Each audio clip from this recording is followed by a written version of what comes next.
In the everlasting cycle of nature, rain is a constant.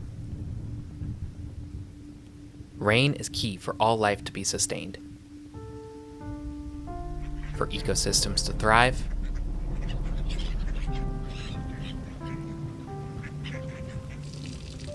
and for humans to live.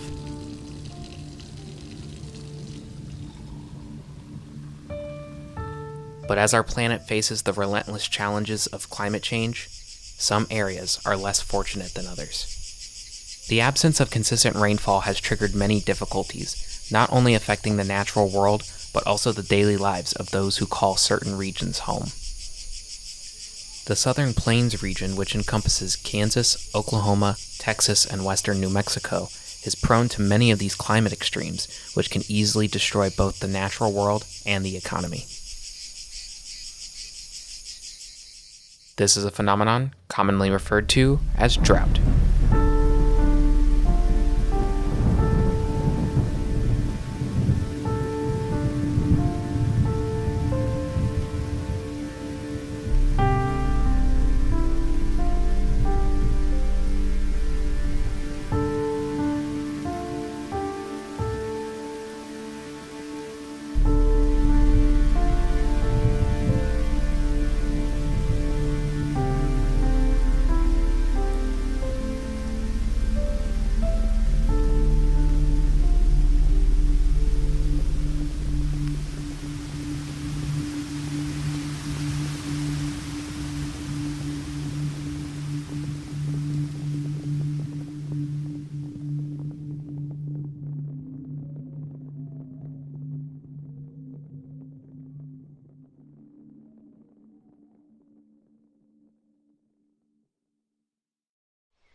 A drought is just a long period of less rainfall than what is considered the average for an area. It's not necessarily no rain, although it could be no rain, and occasionally you could experience things like small misty rain in the morning frequently, or torrential downpours with periods of complete dryness in between. But the main defining factor is the total rainfall is less than what is considered average.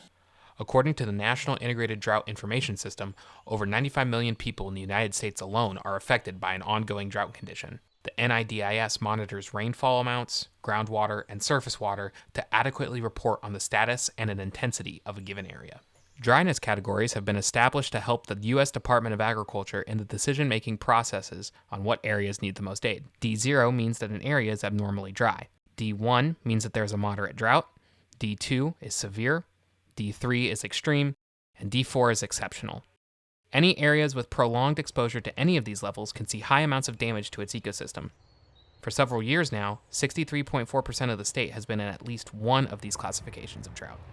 Currently in the state of Kansas, there are some areas marked as extreme, which means that these areas could have seen as little as several inches of rain for the whole year. There are several different types of droughts that are affecting the state, and this specific one is called meteorological drought. The worry that this type of drought brings is that with decreased rainfall, it'll bring higher temperatures, high winds, and less cloud cover. This causes evaporation out of the waterways, such as rivers, lakes, ponds, and creeks, to occur at a much faster rate than normal. The possibility opens complications for other types of drought to occur. Ecological drought directly affects the ecosystem and the wildlife that lives within it. This causes much concern for different animal populations. Not only does the level of bodies of water tend to fall, it also tends to become more stagnant. So both rainfall physically falling on the surface of water, as well as air churned up from the intake and just water flowing through the bodies in general, keeps dissolved oxygen high in the water. And if you have smaller bodies of water are affected the most by this, because not only can they occasionally completely dry up, but there's less total water, and there's less dissolved oxygen in the water. So the species that live there, fish, amphibians, they don't have enough oxygen to continue thriving, and if they don't completely die off, they can end up being lethargic and lingering near the surface, or just crowding in small areas where there might be some moving water.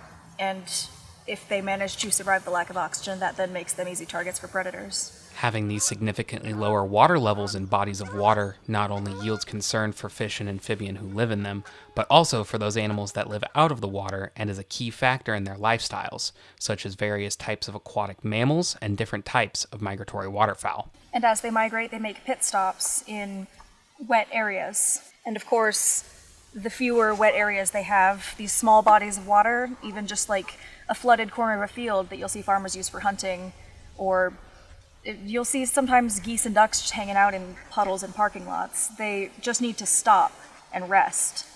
And with those small bodies of water completely dried up, they have fewer pit stops to make, and they're essentially traveling long-haul flights to larger bodies of water. That will reduce populations of waterfowl in areas that are made up more of these smaller bodies of water. It can affect migration patterns. It can most definitely stress the birds with longer periods of flight. Even things like wetlands, like beaver dams, are some of the things that are suffering a lot. Beaver dams tend to create wetlands, but wetlands in general have been suffering a lot from these periods of drought. The natural instinct for these animals is to adapt to survive, but with less and less water to be found, it's proving to be a challenge as animals start to make their way into more urban settings. I imagine for large ground predators like deer and coyotes, what few mountain lions we have in the area, they obviously need drinking water. And if there's no drinking water present, that could push them into more urban areas where there are drainage ditches or maybe like a cow trough in a farming area.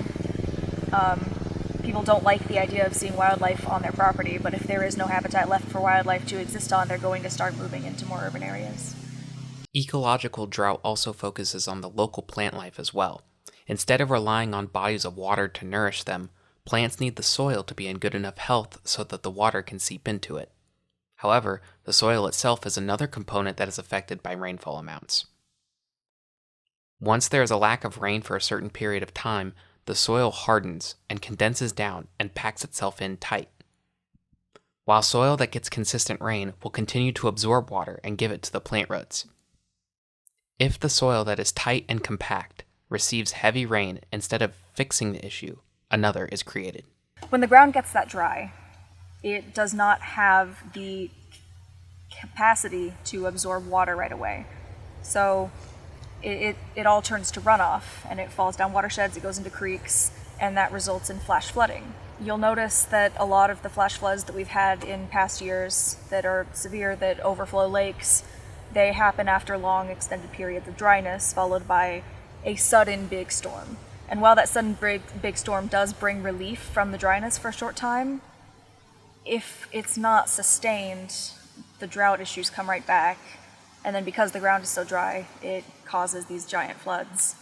A lot of the damage that you see around lakes in this area are caused by the big floods in 2019, where there was so much rainfall upstream and the ground could not hold it because it had been dry for so long that it all ran off into rivers and all into lakes. The levels of these lakes rose so high that a significant portion of land around lakes, you'll see a radius around the body of water where all of the trees are dead because they were underwater for so long. The damages seen cause a lot more problems than just habitat destruction. Andrew Kermer is a student at Kansas State University that works for their agricultural department and sees firsthand how agricultural drought impacts crop production in the state. The biggest thing it's hurting is the grass growth. During hay season, we've only gotten a third of what we normally do. Normally we put up 6,000 to 7,000 squares, and we maybe got 4 this year. Just clear across the state, people haven't got the yield they needed to winter their cows, so they're going to have to start buying hay from other places. And other states are having issues with forest fires and other stuff, so they need hay. So really there's not enough hay to go around. Crops, man, it's really all over the board because it rains here and it rains there, but it doesn't rain consistently across the state. So some fields produce good and some don't. Some fields down in southern Kansas produce 14 bushels of beans, while up in Nebraska they got 80 bushels. So it's really different. In order for crops to grow more efficiently, farmers are using irrigation tactics. This process is great to compensate for the lack of water being naturally produced by the water cycle, but now causes the issue of depleting groundwater. The Ogallala Aquifer, which is the aquifer underneath Kansas and a few other states, it's where we get most of our well water from, especially for our agriculture that happens out here. And it is drying up. There is a big problem with there not being enough water left in the aquifer. And for a while in Wichita, Kansas, there was an initiative to use some of the floodwaters that collect in the ditch that was built to hold floodwater to protect the city. It fills up after significant rainfall, and there was a push to use that water to essentially dig a well and have the well serve its reverse purpose to refill the aquifer, to pour all that floodwater down there. But that was pretty quickly shot down because it was left up to a vote, and the public was not really informed very well on what that vote was for. So if you saw your ballot, it might say that it was allocating the funds for water, but it didn't really, people weren't well informed, so they didn't understand what that was going to be used for. And there was little public effort to make awareness for that. Ultimately, the demand that agriculture has for water is drastically over its supply. Due to this, the livestock industry is becoming more scarce and is making its effect on the economy. Monocultures are very thirsty types of farms. They use a ton of water, they use up a ton of land. They tend to not be very sustainable in the long term. And then the third thing would probably be how massive our production of beef is in Kansas. Because in terms of livestock and just meat-bearing animals that use the most water, cattle are by far the worst. Probably they use up more than twice as much water as the next highest, which would be pig farming. They had a lot of animals die and a lot of animals get sold because of the early winter, the no water. They had no grass, they had nowhere for cows to go, so they sold them, and they all went south. And in correlation to that, there were no calves this year, or the amount of calves there should have been. So I've seen the markets, and cattle, we're not killing as many cows as we normally do, and they're not as heavy. The carcass weight means cleaned. They're like 40 to 50 pounds lighter. And that's also why you see beef price going up in the last, 6 months. It's not because of the COVID and all that, but it's because cattle are getting more scarce, more of a commodity. The problems being faced in agriculture are not new, and farmers have been combating these conditions for decades. Andrew says that farmers in the area always look to the future because it's not only their job, it's their lifestyle, and they'll continue to do it no matter the hardships. We are in worse drought than we were in the 30s, which was the Dust Bowl. But we're not having a Dust Bowl because of the technological things we've implemented to not do that. And if it keeps going in this way, the cattle are going to move out of Kansas and go somewhere else. They just won't be raised here. It'll be too costly. But the trend right now, farmers and ranchers can't